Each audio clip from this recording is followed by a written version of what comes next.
What's up, guys? It's Crash. We got community briefing number 3 from Corey, or Devil Dog Gamer, the community manager over at Mad Finger Games, in regards to where the kind of the state of Gray Zone Warfare, where it's at right now, what they're looking into, what they're working on. They also answered some community questions from the community briefing section of the official Gray Zone Warfare Discord, and I just want to get into it. I want to talk about it a little bit. There's not a ton of it here, but I'm going to try to get you the information as efficiently as possible, the new stuff that you guys need to know, as well as some little off-the-cuff opinions of my own, as well as, you know, the Discord that I have has been growing quite a bit. A lot of Gray Zone folks have been popping in over there with some really good feedback and stuff like that. So if you're interested in being a part of the conversation over there, link to the Discord is down in the description below. And I'm thinking about kind of compiling some of this thing and kind of getting like a community sentiment of where we're at with the game right now, some of the things that we're seeing that we want to see come to the game. There's also some really cool ideas, from like quest ideas and event ideas and stuff like that. So I'm thinking about kind of putting a community voice type video together in hopes that the Mad Finger devs could see some of the ideas that the community is feeling right now, or the ideas that the community has, or issues that we have as well. So with that being said, let's get into it. The main thing, the big deal that everybody's excited about, day-night cycle. We've heard about it for a while now, and we got a new screenshot. I'm going to pop that up on the screen, and you guys can see it looks awesome. It looks awesome. This is our first shot of actual night. Now we see the moon. It's pretty bright. We see, you know, it appears that night vision might be kind of optional. It'll help you when you're seeing shadows and stuff like that, but it appears it's not going to be, you know, completely pitch black. We have moonlight, as well as, I mean, the skybox looks beautiful with the Milky Way galaxy that you guys can see there. It looks awesome. Now, I don't know how weather's going to affect this. We know weather is eventually coming as well, so I'm assuming having a cloudy night or a rainy night would make it even darker. But I know many of us are incredibly excited for day-night cycle, as well as NVGs and thermals, and how those are going to kind of fit into the economy, and how you're going to use those, and the gear fear that's going to instill. So a lot is coming down the pipeline, and again, I think we're just going to have to be patient with this game, but many of us, including myself, really are seeing the potential. Reiterated that toggle ADS and lean is going to be coming. Again, I got some slack. I don't know. I still think toggle ADS is super weird, but apparently there are a group of people that do that. So I'm not going to hate. You live your life, you do your thing, but toggle lean is something that I need as a, you know, Rainbow Six player. Roadmap is coming very soon. I know that's much anticipated. I think that would be really cool to kind of see, you know, big time markers in the development road ahead, you know, so we kind of can set expectations and know when things are coming, because again, I still think there are a lot of people waiting on the sideline for some really big, cool stuff that is going to be happening. Then they said that they still hear everyone's issue with the AI, which I played some over the weekend, and I still had issues with the AI, and I'm sure they hear that all the time. And I know for a fact that they get a report, and that the developers are looking at some of like the weird clips that people post on Twitter of them misbehaving, on Reddit as well. So they are seeing some of the weird things that AI are doing, and I can assure you that it is being worked on. The community briefing section of the Discord, I told you guys about that. They got some of these questions from there. So if you want to have some questions answered on the official community briefing, hop over to their Discord and pop your question up there, and they might answer it. Someone asked if they plan to update the engine already to Unreal 5.4. They said yes, they want to do that. They're not 100% sure when, but since optimization is always something that they're working on, it makes sense to use those new and updated tools in the latest version of Unreal Engine 5. So that's going to happen at some point. Someone asked, you know, kind of knives don't make a lot of sense because it takes 5 or 6 stabs to kill an AI, even if they don't have any armor. And they said they are going to make some changes to the knives, and going to make stealth an option. I think that would be really cool if you could sneak up behind AI, if it kind of made sense to sneak up and use your knife and it wouldn't alert the others. I think that would be really cool. That would add a lot to the game, especially if you think about those mechanics at night. Would be really, really cool. I would love to see that.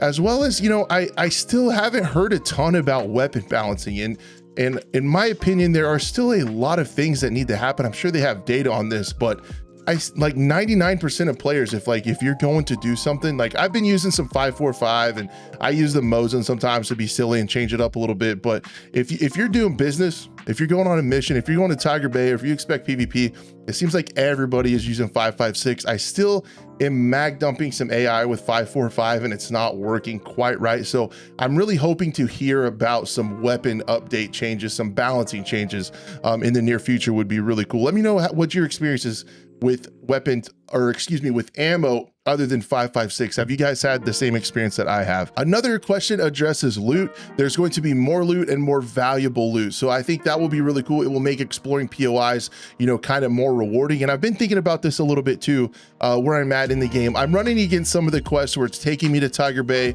and some of the POIs that if I'm playing solo, it's really not too much of an option. I'm not good enough to like solo clear Tiger Bay or anything like that. I know there are some of you monsters out there, but like I'm coming up to quests where I just kind of feel like hopping in PvP and causing chaos and running around, but there's not many ways to make money outside of the tasks right now, and that is going to be changed. And I'm really happy to see this change where there's going to be more valuable loot, because sometimes I don't feel like doing quests. Maybe I just want to run around, explore, run towards some shots, and if I lose a bunch of money, I don't have to 100% go back to those quests. Maybe I can just go back to the starter town, loot around, do a few kind of low risk runs and find some stuff, and, you know, maybe do some crafting and sell some stuff and do some trades and kind of get my money back up if I want to take a break from the quest. It'd be cool to be able to take a break from the quest and still have kind of a gameplay loop of PvP. I'm running out of money, I need to go loot and stuff like that. It would just add another aspect to the game. It would add another way to play the game. So I'm really happy to see that more loot and more valuable loot is coming soon. Ammo and weapon and key cases are coming. That's going to be awesome for the stash. My stash is a disaster, and I have to constantly try to move stuff around and things like that. So being able to put stuff in an ammo case and a weapons case and a key case would be super sick. So that stuff is coming, it's going to happen, and I was really happy to hear that as well. They've also been discussing, and this was a little bit to my surprise, they are discussing shared task progression amongst the squad. So if you form a squad, and you all have the same task, you guys can all accept it, work on it together, and everybody gets credit for it. So I think that's pretty interesting. That would be really nice, especially when you have to go kill the boss. You know, like you're a squad, you guys go wipe out like Bandpaw, or you wipe out, you know, the starter town, or if you wipe out, you know, the Blue Lagoon or whatever, and you're looking for the boss at the sawmill, and, you know, it's like, well, I'll shoot it, and then we'll have to wait a really long time before your buddy shoots it. It would be kind of cool if that counted for everybody, maybe even just on certain quests, but not on others. It would be really cool to see stuff like that. Mainly the ones where you have to kill enemies in an area or kill a boss. It would be really cool if that was shared progression. So, you know, it's like if you're going with a buddy and you're doing the quest where you have to kill people at the sawmill and they're with you, they don't want to shoot, but that could also cause them to die. And you guys know how it'd be cool to go in weapons hot, you know what I mean, just lay them down. So I was really happy to hear of these changes, and I'm just like everybody else. Everything they talk about sounds really good. In a nutshell, I would love to hear a little bit about weapon balance coming down the road. That would be really cool to hear about. But other than that, I really like these changes, and I'm just on the edge of my seat, just like you guys, as to when, you know. So that roadmap is the next thing that we're turning our eyes to on this journey of Gray Zone Warfare, from early access to where it is now. And, you know, as we get closer to 1.0 right now, I think all eyes, especially on my channel and me, myself, I'm really excited for that roadmap. So I cannot wait to take a look at that thing. So anyway, guys, thank you so much for watching this. Let me know where you're at with the game right now, if you're playing a ton still, or if you're kind of on the sidelines. I've kind of maintained to where I'm playing the game just a couple days a week, and I'm still having a lot of fun. I still see the potential there. I'm not super grinding it right now because I feel like I could get a little bit burnt out on it, but I am still all in on this journey of Gray Zone Warfare to 1.0. With that being said, thank you guys so much who are on the journey with me. The YouTube has been growing. The Discord has been growing. My Twitch stream over at twitch.tv/crash8 has been growing. I don't talk about subscribers much because I find that annoying when other people do, but I really am. I'm blessed, and I'm excited that I'm almost to 10,000 subscribers. That's an obscene number for me, that 10,000 people enjoyed the content enough to hit that button. So it's incredibly awesome. I don't take you guys for granted. You guys are a true blessing to me and my channel, and I appreciate it so much. Take care, and I'd love to see you on the next one.